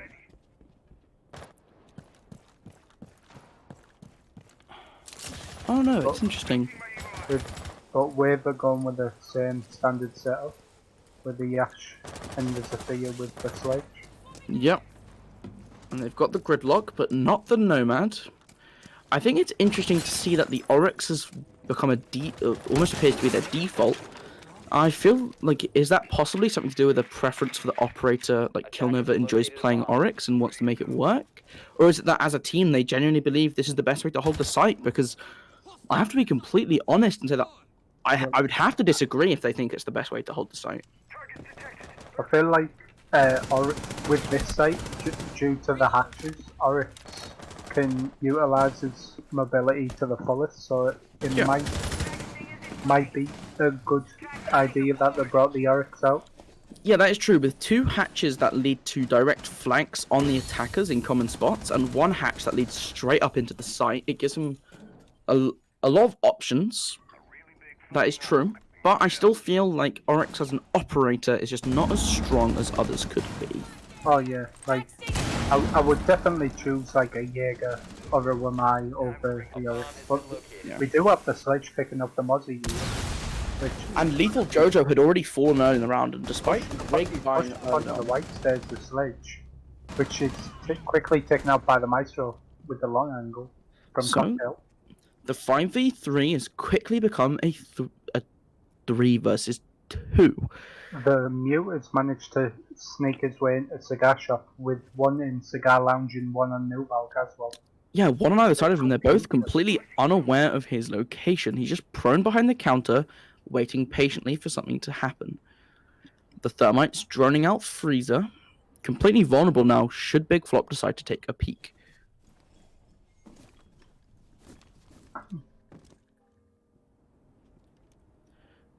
Big Flop running right past the Thermite, not actually spotting him, doesn't know he's behind him. Good luck. Oh, but he's quickly traded out by the Thermite. He didn't see the Thermite prone on the floor. There is the Oryx trying to Oryx rushing through and just throwing his life away. They do have the wall open to Freezer now in a 1v1 with Maestro. It's Storm on the Maestro versus Chunky on the Thermite. Chunky with a little bit of Going health. down. Maestro starting to push up, maybe try and bait him out. Rushing to the breach now. This is going to be interesting. He knows he's coming from white, and they're both pre-aiming the spot. It'll be the first one to land their shots. That's a lot of damage. No damage comes out. He hits the wall. And it's the Thermite playing it far back, waiting for the Maestro to make his move.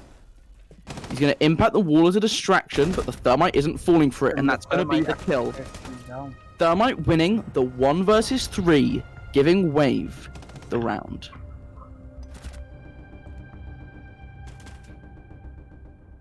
I have to be completely honest. That was Valhalla's round to lose. And in my opinion, it was Kill Nova that lost it for them. He's trying to be trying to be funny. I'm honestly, I don't get it. The Oryx pick, whilst being questionable, that is a throw. Charge that and that. Yeah, that was very questionable. I don't know if he misclicked or something, but it could have been a misclick, but I don't know. Now we have Valhalla on attack here. We do have you into Sledge coming out. Seems like Sledge and Sophia are getting kicked quite a bit this game, but we do have Wamai this time on Wave. Defenders, protect your bombs from being defused by attackers. Oh, in fact, Wave have run double ADS meta. They brought a Jaeger and a Wamai, which is very strong, especially on a map like Cafe.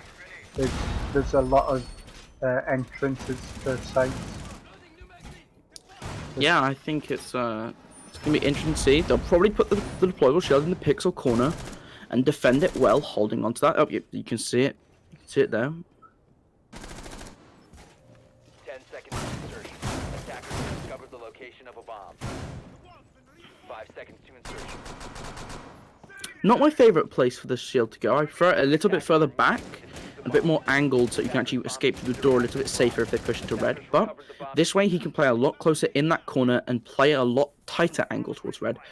So it depends on what you prefer to have to your or prefer to have access to. Rig pushing down towards garage, hearing these players on repel, but it'll be Stripey rotating away, and this could be huge if they're not careful. Looks like the Capital's quite high up and won't be able to be caught out, and he's now gonna be peeking downwards towards angle, rappelling up onto the roof, and no one will be able to get caught out by the Jaeger. Eki potentially endangering himself. Cover me! Reload! Drone activated. Swapping mag! the yokai drone being set up underneath the new hatch just in case they should push from there. But it looks like Valhalla are trying to set up for an east take. The Capital watching towards the top of white, putting a little bit of damage down onto the Wamai. It's actually the Kite getting down from above. And the Jaeger manages to take out the Zafira as well. So, Yes. So that is a kill for about 80 damage dealt out onto the Cade, but the Sledge will not be able to find anything else from that angle. Big Flop being quickly eliminated. however, the the Wamai mini just managed window. to find the heartbreak, so they won't be able to get the cold room wall open now. They have opened red though, which I think is the primary focus. That's another fantastic shot from Eki on the Wamai, finding the head of Lethal Jojo. A 2 versus 5 now for Valhalla. It's going to be very difficult for them to pull this back. And there's another shot. a triple kill for the Wamai. Can he find the quad? Nope, it's going to be Storm chilling on the roof. And he'll probably be looks taking like this time. Valhalla taking the time Yeah. to talk things out. Yeah, using this as an effective, using it effectively as a tactical timeout. But nope, he's going to be peeking it. No, he's now going to be falling backwards, probably having a chat with his team at what they can try to do to pull this map back. What do you think they can do to pull this map back? What changes would you like to see from this first attacking round that we've seen? I mean, it's hard to say because when I feel like top floor's quite defender favourite on Cafe. Yeah. It's, 15 seconds left. people mainly push the red stairs Yeah. 10 seconds left. and Attackers like try and dropping funnel through cigar lounge. 5 But seconds left. maybe Attackers have recovered their diffuser. maybe if they had someone on cocktail windows or something, Yeah. putting the pressure on a cocktail, they could have maybe. I don't know, to be honest, because it's the double ADS meta. I feel like it's really strong. Yeah, I feel like a problem is that they just really don't seem prepared for it. And with was- the Thatcher band, it's gonna be hard to attack against this double ADS meta. And Yeah, when you're but- bringing the Sledge in as a fear as well. I have to be completely honest. I feel like this is completely on Valhalla. Maybe they haven't scrimmed against people running the Jaeger with my combo, and they're just not ready for it. This is an interesting Kavira choice. Probably swapped onto a castle now coming out for the reading. Yeah, this is what you were talking about earlier, actually, isn't it? With the castle Yeah. on some of the double doors. Yeah, you normally set it up in cocktail, and it just gives you a lot of control up there. Because I believe they'll reinforce the freezer Locate and wall defuse as many bombs Yeah. as they can. and castle the cocktail off, So I think it's Which going to be gives- interesting. which gives the attackers a hard time being able to get top control and play vertically. We did see Wave very efficiently clear out the Attackers top have located floor. a bomb. They did a fantastic job at removing the one roamer that they had, or was it the 2 roamers they had on the top floor within the first minute, and just rained terror from above. 10 seconds. So it'd be interesting to see if Valhalla could take a page out of their book 5 seconds left. and perform the same sort of feat. However, with a much more extensive roam setup, the Mozzie with the pests obviously going to cause some problems, but also the castle barricades and the ADS is going to slow down a lot of the utility clear.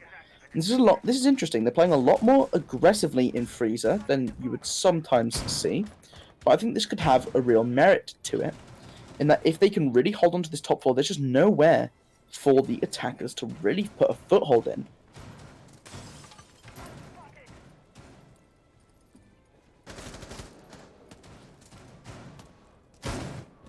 Now it is interesting to see Yana pick coming out from Valhalla, which is going to help them clear the roamers a lot quicker.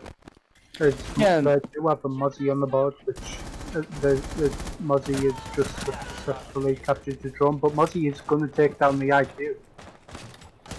She Okay. was solo pushing. Oh, he picks That's another a kill up on- fantastic shot onto Lethal Jojo. What a turn. And this is what we were referring to at the end of last series. They have a Yana on the board. They don't need to be rando dropping the skylight. They can use the Yana Gemini clones. They can get the information they need and execute accordingly. But it looks like they're just throwing their lives away, and that grenade's going to get by the ADS. And we're going to have the Yana clone dropping down into the skylight, which is quickly taken out. So not much info picked up there, but the Yana does go down to the Mozzie youth playing on the balcony. Jaeger also taking out Jokerby. This is just like a shambles this attack round. Again, not a lot of communication or drawn on Valhalla's part. I'm so confused. The Yana pickup How did is that such just happen? I'm so confused. Okay, the Yana pick is very smart from Valhalla. The Mozzie is on the table, and they know that with the potential of the Mozzie, the Yana is obviously the strongest counter. Her drones don't get stopped by Mozzie. But how? The IQ just big flop, just jumping straight in. Without any drones or... They are not communicating effectively. The Lion pick is coming out now, and Lion can be a strong operator if used effectively. I don't know if I trust them to do so. No, I don't think they'll be able to use the line to its full effect as we saw in the previous round. Not enough communication. I mean, just to compare the two teams for a moment. The roam clear from Eki on the Zofia and Kos on the sledge, when they were trying to clear the Mozzie out. Defenders, protect your When bombs they from trapped him in by reading attackers. through smart drone work from the support players and pushing forwards with those fraggers. And when they knew where he was, they just pushed him together and both peaked at the same time. That is ideal roam clear in Rainbow Six. But for some reason, Valhalla just can't seem to pull it off. They're jumping down the hatch blindly. They're losing members when they have intel that they can use to gather. They're gonna I feel like comms with Valhalla right now are going to be pretty heated, which it would obviously cause a problem for their communication. that definitely could be a problem if you're having some conflict in the comms, but we don't know what's happening, so we can't read too much into it. We can just see what they're playing like. There's always a chance. We do have the double ADS meta coming out right now, but also there is a castle on the board which helps defend Bakery. I think Blackbeard's an interesting pick here, and they're not running a hard breacher, so maybe you're right. Maybe they have just completely mental boomed. They know it's gonna be the kitchen site unless they were ballsy enough to go to the train museum dining, which I do not believe a lot of people are quite ready for. So it's gonna be interesting to see how they can make this unorthodox lineup work.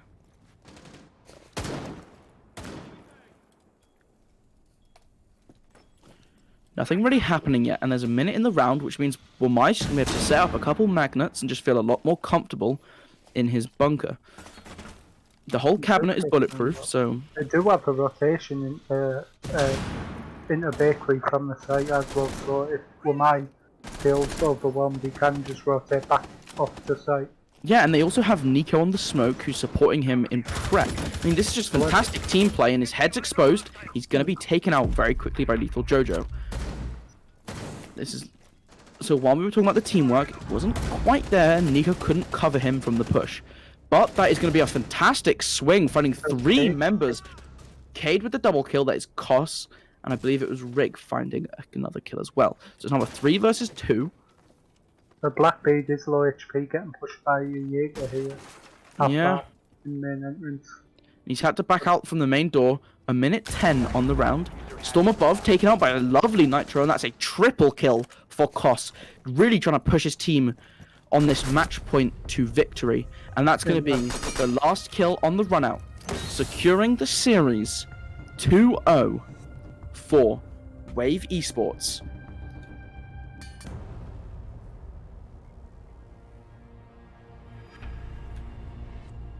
And can we get a final look at the scoreboard? I believe Eki went absolutely ham in that match. Can we get a quick check of the scoreboard? Will pop up in a second, I believe, right? Yep. So 16-4. 16-4. The attacking team, Valhalla were only able to put 18 on the board. 22 on the board, between themselves. This is just, yeah. I don't know what to say. That's disappointing to see. I mean, Valhalla is so strong in their matchup against Safe Space, and I really expect to see a similar side coming out today.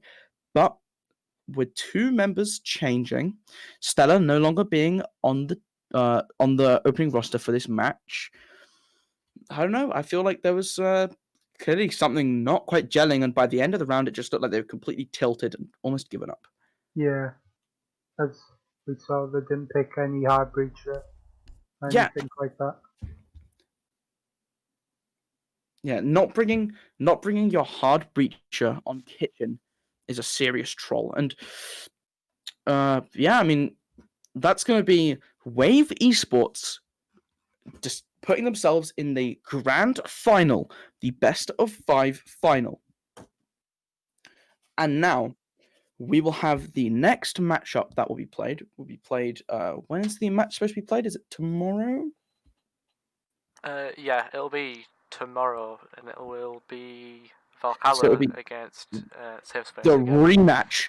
rematch of Valhalla's Safe Space. Let's see if Valhalla can reconnect and pull themselves back in to win the next series.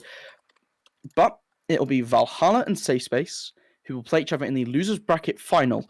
The winner of that will go into the best of 5 grand final against Wave Esports. However, Wave, for not losing a single game, eliminating both Nexus Gaming and now beating Valhalla, have secured themselves the 1 map advantage in the grand final, meaning that they will only have to win 2 maps to take home the victory. So who would you say was your player of the series? I would say Eki was the player of the series. He was just going absolute ham. Yeah, Like going in that cafe game, going 16-4. I'm pretty sure on the Oregon game he dropped 16 kills as well. Yeah, I believe it was also 16, yeah. 16 is his lucky number. And he finally beat Chunky out on the scoreboard, which I'm sure he'll be very happy to do. Yeah, I mean, fantastic performance from Eki today, and fantastic performance from everyone on Wave. Just playing the better Rainbow and winning out because of it. A very well-deserved win, and we look forward to seeing them in the final. Thank you for everyone who tuned in to watch today's game. I'm sorry we couldn't have a longer match for you all to enjoy, but that is the way it goes in competition. Remember to tune in tomorrow for the final, for the losers bracket final between Valhalla and Safe Space Gaming, the rematch of the 44-round marathon that we saw in the opening day of the season. So, any closing words before we send them off for the evening? No. Wonderful. If you want to see more Rainbow Six, please hang around. I'm sure there's the LATAM League BR6 on for you all to enjoy. The English cast is available. So, with that will be out from us for the evening. Take it easy.